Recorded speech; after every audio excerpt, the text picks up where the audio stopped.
back to Look Up on the Screen, a retrospective of Superman in cinema. Last time, we looked at Brainiac Attacks, the first direct-to-video animated Superman film, and talked about how it and the Richard Donner cut of Superman 2 were timed to coincide with the release of Superman Returns.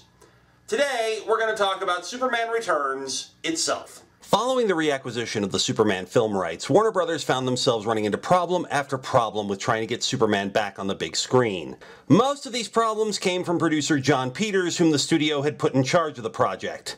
While Peters was all on board with the style and tone of Batman, he found Superman fairly silly, and as a result, he issued a variety of demands to every creative team he put on the project that were either merchandising mandates from the studio, or just insane creative choices of his own devising.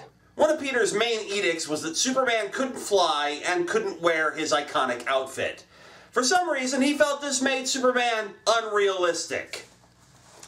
Let's keep in mind that this edict came down from a man whose most infamous suggestions included Superman fighting a giant spider and that he should have a sassy gay robot sidekick.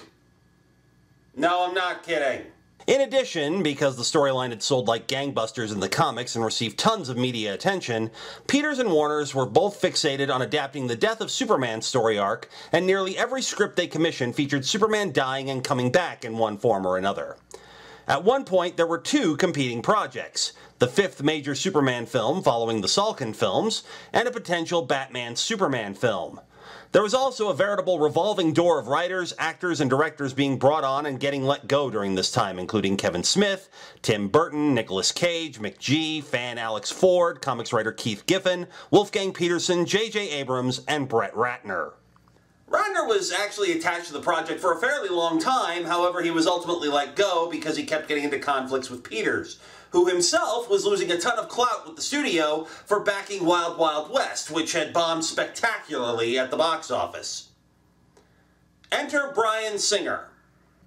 In 2004, Warner head Alan Horn met with Singer to discuss Singer helming a remake of Logan's Run, but the conversation turned to the difficulties in getting Superman back in theaters. Singer made the case that the problem lied in the insistence by Warner's execs that the mythos be revised somehow, stating that it was essentially a modern American myth, and changing the major elements meant you weren't making a movie about Superman anymore.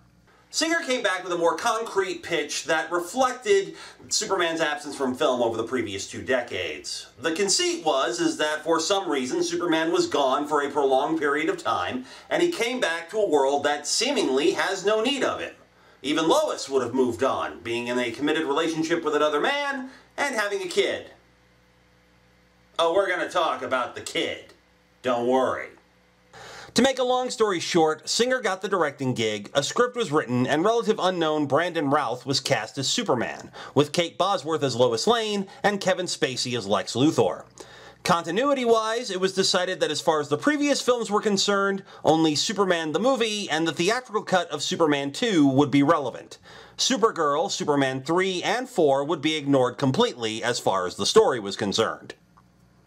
Superman Returns was released on June 28, 2006, and the overall critical and audience reaction was, well, that happened. Superman Returns is a surprisingly lifeless film. While there are the requisite superheroics and a memorable Lex Luthor and Kevin Spacey, which now seems to be a hybrid between Gene Hackman's turn in the role and elements from the comics, gods are selfish beings who fly around in little red capes and don't share their power with mankind. Brandon Routh seems to have been given no other direction except act like Christopher Reeve. Routh is serviceable, but the story itself doesn't seem all that interested in Superman as a character, treating him mostly like a plot device. The movie is less about Superman readjusting to a world which seems to have moved on in his absence, and more about everybody else reacting to his return, which includes Lex Luthor's latest real estate scheme, creating a brand new continent from Kryptonian crystals stolen from the Fortress of Solitude. When Superman makes his triumphant return, Lex steals another chunk of kryptonite and infuses it into the new continent, thus making the landmass completely inimical to Superman, and taking advantage of that fact when Superman shows up to stop him. Didn't your dad ever teach you to laugh before you leap?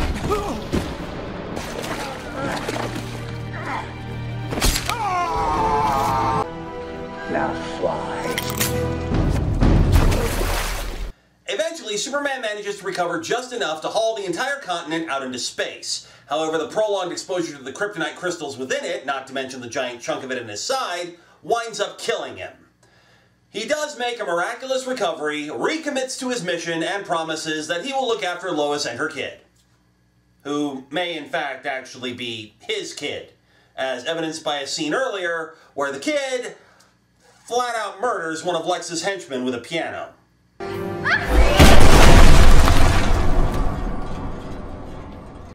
And thus the concept for Brightburn was born.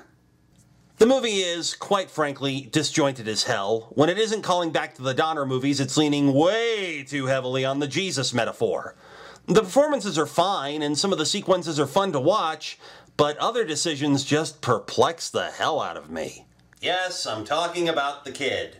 When Superman returns, he finds Lois has a kid, a 5-year-old who is so cloyingly cute it makes your teeth hurt every time he's on screen. And the movie loves to play coy about who the father is. Is it Superman, or is it Perry White's son, with whom Lois has entered a relationship?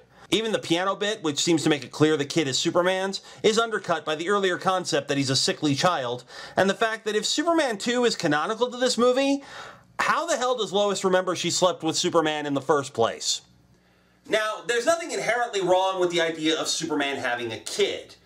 In the Rebirth era of DC Comics, the pre-New 52 Lois and Superman were brought back into continuity, and it turned out that during the intervening years, while we had all been focused on the New 52 versions of the characters, they had had a son named Jonathan. John proved to be immensely popular. He was first paired off with Damian Wayne's Robin in the Super Sons title, and then, through a bunch of convoluted comic book nonsense, which is way too ridiculous to go into here, John was aged up and ultimately took the Superman mantle for himself. As of production of this video, John is currently the main character of the Superman title, while Clark's adventures as Superman continue in the pages of Action Comics. But this particular version of the kid is held back because he's 5 years old and he's basically a massive anchor on the film. The writers apparently had no idea what to do with him outside of being a plot point. His only job is to be cute and give Superman an excuse to give him the same monologue Jor-El did in the beginning of Superman the movie. The son becomes the father. And the father becomes the son. And honestly, the kid is a microcosm of many of the flaws in this film. There are a lot of interesting ideas in this film, but almost none of them are developed in any meaningful way. Lois supposedly wins a Pulitzer Prize for an article entitled "We Don't Need a Superman," but we never hear or see any excerpts from it. And in fact, for a movie supposedly about how the world has moved on for the need of Superman, as far as the general populace goes, we don't see anything other than unbridled enthusiasm that he's back. Which is a shame, because that could have been a really interesting direction to take the franchise, but no.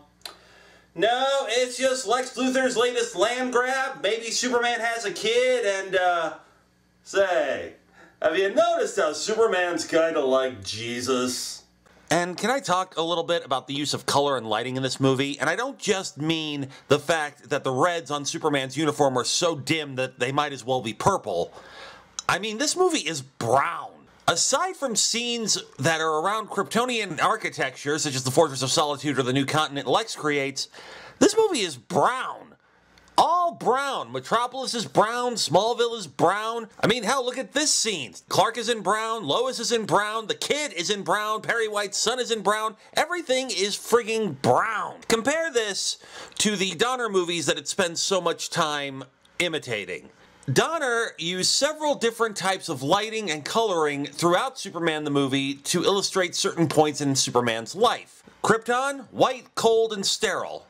Smallville, warm, looks like a Norman Rockwell painting. Metropolis, shot with realistic lighting and coloring, so it looks like, you know, your typical 1970s drama. But Superman Returns, everything is so brown and so stylized that it just doesn't feel real. Nothing feels like it has any real weight. It doesn't feel like a comic book. It doesn't feel like a Superman movie. It's brown. Why brown? Why do you want everything to look so dark and muddy and washed out? It's Superman, for crying out loud. I mean, you can talk about the tone of the Zack Snyder films all you want, but at least Man of Steel and Batman v Superman had some damn color in the costume. You can tell that it's supposed to be red, yellow, and blue. This is just brown.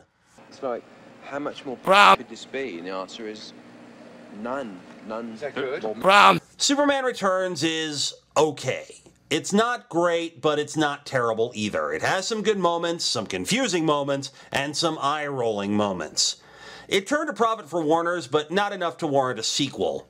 Brandon Routh would go on to do a few supporting roles in other movies, but found a moderate amount of success playing another DC superhero, Ray Palmer, the Atom, on the TV series Arrow and DC's Legends of Tomorrow. He even got another crack at playing Superman in the annual CW DC crossover event Crisis on Infinite Earths, which proved that whatever problems Superman Returns had, Routh wasn't one of them. Even in the darkest times, hope cuts through. Hope is the light that lifts us out of darkness. Kevin Spacey and Bryan Singer would not fare so well, however. In recent years, allegations have come out against both Spacey and Singer about them using their clout and power in Hollywood to sexually prey on underage actors in Hollywood. Neither man has admitted culpability or even offered so much as an apology. The end result was Spacey's career imploding, with him being fired from the hit Netflix series House of Cards and being replaced by Christopher Plummer in the film All the Money in the World. Singer hasn't been heard from since the release of the Queen biopic Bohemian Rhapsody, which hit theaters before the allegations became public. With Superman Returns underperforming at the box office and 2005's Batman Begins breathing new life into the Caped Crusader, it was apparently decided at Warner's to hold off on making any more Superman films. At least for theaters. A year later, a new concept for direct-to-video movies featuring DC Comics characters would hit the shelves and be more successful than anyone could have imagined.